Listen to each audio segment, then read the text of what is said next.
क्या आप ब्राज़ील आने का प्लान कर रहे हैं? जब ब्राज़ील का वीज़ा प्रोसेस करना चाहते हैं लेकिन आपको ये आइडिया नहीं है कि आप वो वीज़ा कैसे प्रोसेस करें, कौन सा वीज़ा प्रोसेस करें जो आपको कम वक्त में और कम पैसों में आप घर बैठे खुद कर सकते हैं।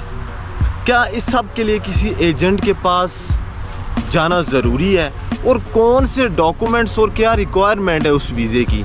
तो जी आज की इस वीडियो में मैं आपको बताऊंगा बगैर किसी एजेंट के पास जाए ये सारा प्रोसेस आप खुद कर सकते हैं। तो मेरे चैनल को सब्सक्राइब करें, वीडियो को लाइक करें, कंप्लीट देखें और शेयर भी करें। अस्सलाम वालेकुम दोस्तों, वेलकम बैक विद देसी ब्राज़ीलियन व्लॉग्स। आप सबका दोस्त फजील अपने सेटलमेंट इन ब्राज़ील की कंप्लीट सीरीज़ की सेकंड वीडियो के साथ आप सबके सामने हाजिर है। तो आज की इस वीडियो में हम बात करेंगे आपको कौन सा वीज़ा प्रोसेस करना चाहिए, मैं आपको कौन सा वीज़ा रिकमेंड करता हूँ जो आप कम पैसों में और कम टाइम में ले सकते हैं, और उसके लिए कौन कौन से डॉक्यूमेंट्स आपको चाहिए और क्या रिक्वायरमेंट्स हैं, ये सारी चीज़ों के बारे में मैं आपको बताऊंगा। तो सबसे पहले तो मैं आपको अपने प्रैक्टिकल एक्सपीरियंस का बताता हूँ। मैंने अपना प्रोसेस सारा इंग्लैंड से किया था, सारा प्रोसेस मैंने खुद किया है। अप्लाई करना, डॉक्यूमेंट्स को ऑर्गेनाइज़ करना, फिर उसके बाद आगे एम्बेसी में अपॉइंटमेंट, सबमिशन, इंटरव्यू की जो सारी तैयारी जिसे कह लेते हैं, जो डॉक्यूमेंट सबमिशन के टाइम पे होती है, वो सारी चीज़ें मैंने खुद की थी। तो इसलिए मैं आपको जो चीज़ें बताऊंगा वो सारी प्रैक्टिकल होंगी, रियलिटी होगी, सब चीज़ें, और प्रॉपर गाइड करूंगा डिटेल के साथ। तो चलें हम स्टार्ट करते हैं अपना। सबसे पहले तो मैं आपको ये बताऊं कि वीज़ा कौन कौन सा रिकमेंड करता है, ऑफ़र करता है ब्राज़ील। तो सबसे पहले तो ब्राज़ील आपको 5 किस्म के वीज़े ऑफ़र करता है, जिसमें सबसे पहला टूरिस्ट वीज़ा हो गया, जिसको हम विजिटर वीज़ा भी कहते हैं। सेकंड नंबर पे स्टडी वीज़ा, थर्ड नंबर पे वर्क परमिट जिसे कह लेते हैं या वर्क वीज़ा कह लेते हैं, और चौथे नंबर पे आता है जी फैमिली रियूनियन वीज़ा, और 5वें और लास्ट नंबर पे उसको हम बोलेंगे इन्वेस्टमेंट वीज़ा या फिर परमानेंट रेजिडेंसी वीज़ा।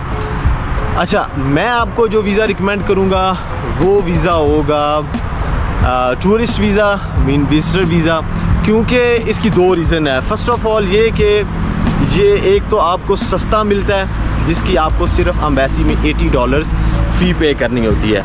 सेकंड, आपको ये कम टाइम में मिलता है। मुझे मेरा वीज़ा 12 से 13 दिनों में मिल गया था।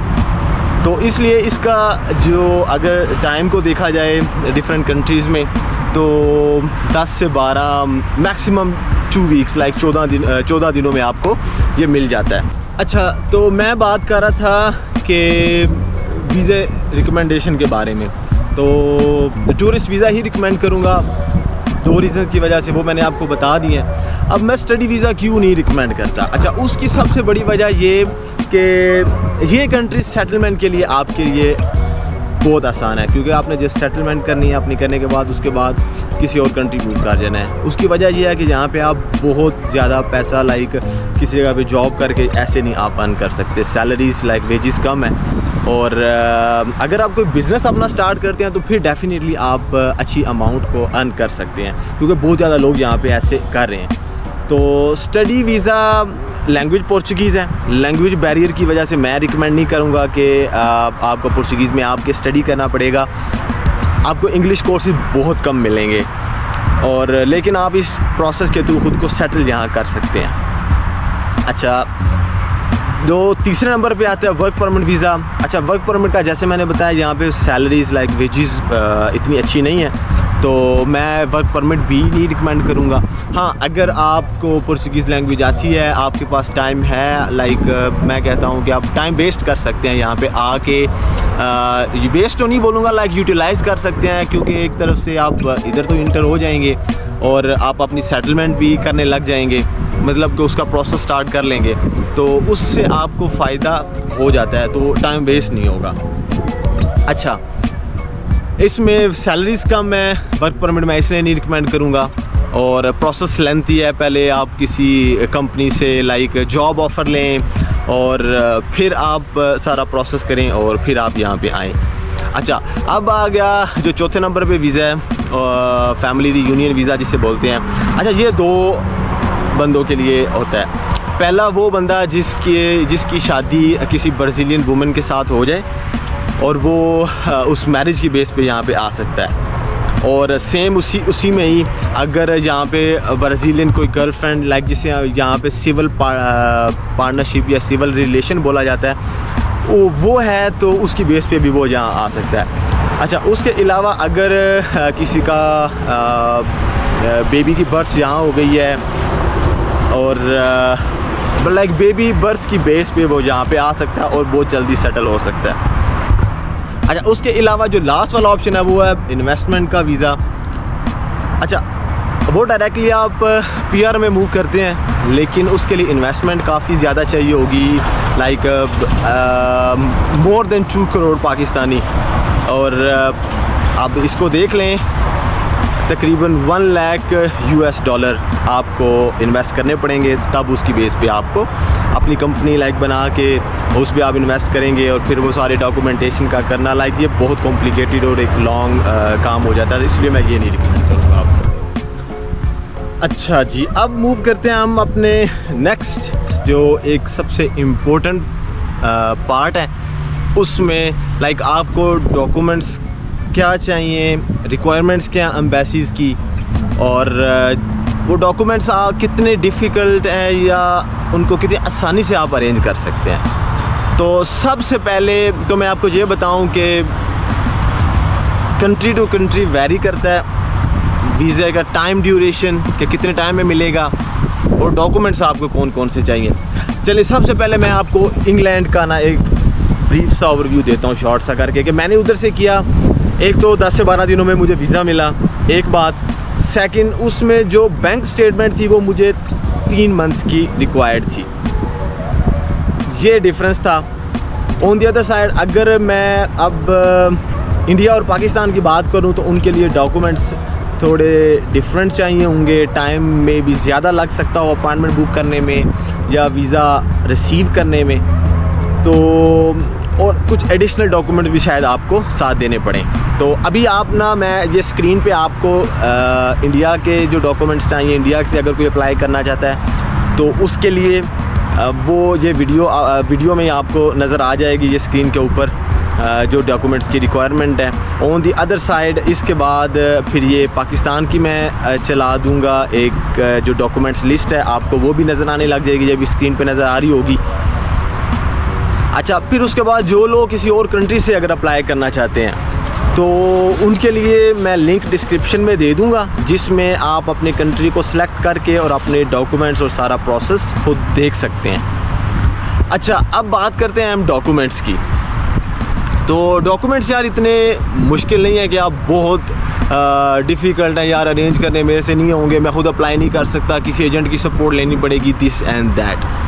यार सबसे पहले तो आपको चाहिए होगा आपका पासपोर्ट, जो 6 मंथ तक वैलिड हो, और वो वैलिड इसलिए हो ताकि उस पर आपको जो स्टिकर वीज़ा लगता है और आपकी इन एंड आउट की वो जो स्टैम्प लगनी है, समझ तो आप गए होंगे इस चीज़ को।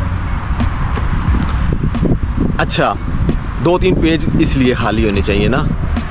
अच्छा, अब आगे बात दूसरे नंबर पे जो आपको चाहिए वो चाहिए होगा जी एप्लीकेशन फॉर्म, जो आप खुद अप्लाई करते हैं। उधर से एप्लीकेशन फॉर्म आप एक इनकी गवर्नमेंट की वेबसाइट पे सारी डिटेल दे के उधर से एक डॉक्यूमेंट जनरेट करते हैं, फिर उसको आप एक और जगह पे अपलोड करते हैं। करने के बाद अपने बाकी डॉक्यूमेंट्स लाइक जो मैं अभी आपको बताऊंगा वो सारे अपलोड करते हैं, फिर आप अपॉइंटमेंट बुक करने के प्रोसेस। ये सारी कंप्लीट वीडियो जो आने वाली मेरी वीडियो है इस वीडियो के बाद, उसमें मैं आपको कंप्लीट कोशिश करूँगा स्क्रीन शेयर करके सारी चीज़ें बड़ी आपके लिए आसान करने की कोशिश करूँगा कि आप खुद कैसे अप्लाई कर लेंगे।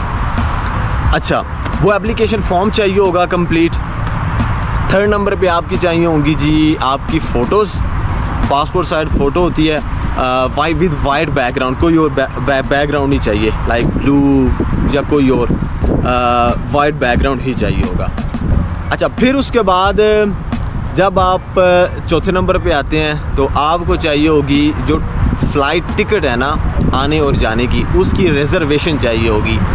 कन्फर्मेशन ना भी हो, लेकिन अगर कन्फर्मेशन आप करवा लेते हैं और लाइक यार उसमें फिर रिस्क होता है कि अगर वीज़ा नहीं लगता तो पैसे वेस्ट हो सकते हैं। अगर वो इंटरव्यू में आपसे पूछता है कि रिज़र्व क्यों करवाई है, तो आप ये चीज़ उनको बड़े अच्छे से डिफेंड कर सकते हैं कि अगर ना वीज़ा लगा तो मेरे पैसे वेस्ट हो जाएंगे, इस तरह करके बंदा कह सकता है। तो ये नहीं चाहते कि आपके पैसे वेस्ट हों, ये उस पर आपको रिज़र्वेशन का ऑप्शन देते हैं। अच्छा, अब आगे बात नेक्स्ट अकोमोडेशन की। तो अकोमोडेशन की रिज़र्वेशन बहुत ज़रूरी है।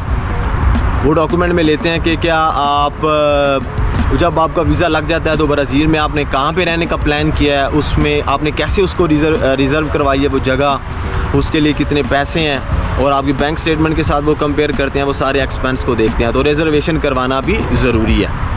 जब आपकी रिज़र्वेशन हो जाती है फिर आप नेक्स्ट मूव करते हैं तो आपका पुलिस करैक्टर सर्टिफिकेट कि आपके ऊपर कोई आपका क्रिमिनल रिकॉर्ड तो नहीं है। या ये बहुत ज़रूरी है यहाँ पे, जब आप यहाँ पे मूव कर जाते हैं आने के बाद आप जब अपना कोई सेटलमेंट प्रोसेस स्टार्ट करते हैं तो उस वक्त भी ना ये आपका ना करैक्टर सर्टिफिकेट लेते हैं, मांगते हैं कि आप फ्रेश करैक्टर सर्टिफिकेट लेके आओ, उसको वो आपके कंट्री से अपोस्टाइल हो, अपोस्टाइल के बाद आप यहाँ पे जब लेके आते हैं फिर आप उसकी वो ट्रांसलेटेड हो तो वो एक्सेप्ट करते हैं। ये मैं सेटलमेंट की बात कर रहा हूँ। जब आप उधर से मूव करेंगे उस वक्त अपोस्टाइल और दिस एंड दैट की ज़रूरत नहीं होगी, आप सिर्फ करैक्टर सर्टिफिकेट अपना देंगे उनको। अच्छा, इसके बाद अगर आप किसी कंपनी में जॉब करते हैं तो आपका एम्प्लॉयमेंट लेटर लगेगा कि आपका डेजिग्नेशन क्या है, कितने टाइम से आप वहाँ पे जॉब कर रहे हैं, आप कितने पैसे अर्न कर रहे हैं। और उसके बाद उस लेटर के बाद अगर आप फॉर एग्ज़ाम्पल मैं कहता हूँ कि मैं जॉब नहीं करता तो आप उसकी जगह पे अपना बिज़नेस लेटर प्रोवाइड कर सकते हैं कि मैं एनुअल इतना अर्न कर रहा हूँ, मंथली मैं इतना अर्न कर रहा हूँ, तो मैं ब्राज़ील का टूर बड़ा इजीली अफोर्ड कर सकता हूँ। जस्ट डॉक्यूमेंट में आपको वो बताना होगा और जब आपका इंटरव्यू होता है तो आपको उस चीज़ को डिफेंड करना होगा। तो ये डिफेंड करना कोई मुश्किल नहीं होता, ये मैं आने वाली वीडियोस में आपको बताऊंगा। अकोमोडेशन कैसे बुक करनी है, ये सारी चीज़ें मैं आपको बताऊंगा, प्रॉपर सेपरेट वीडियो में हर चीज़ बताऊंगा। अच्छा, ये जब चीज़ें आपकी हो जाती हैं, होने के बाद आपकी आ जाती है बैंक स्टेटमेंट। अच्छा, बैंक स्टेटमेंट में लोगों का बड़ा अजीब सा एक ना कॉन्सेप्ट है, यार मुझे 50 लाख चाहिए, 70 लाख चाहिए, 80 लाख चाहिए। यार ये बहुत सस्ता कंट्री है, यहाँ पे कोई 70-80 लाख आपको अमाउंट नहीं चाहिए यार।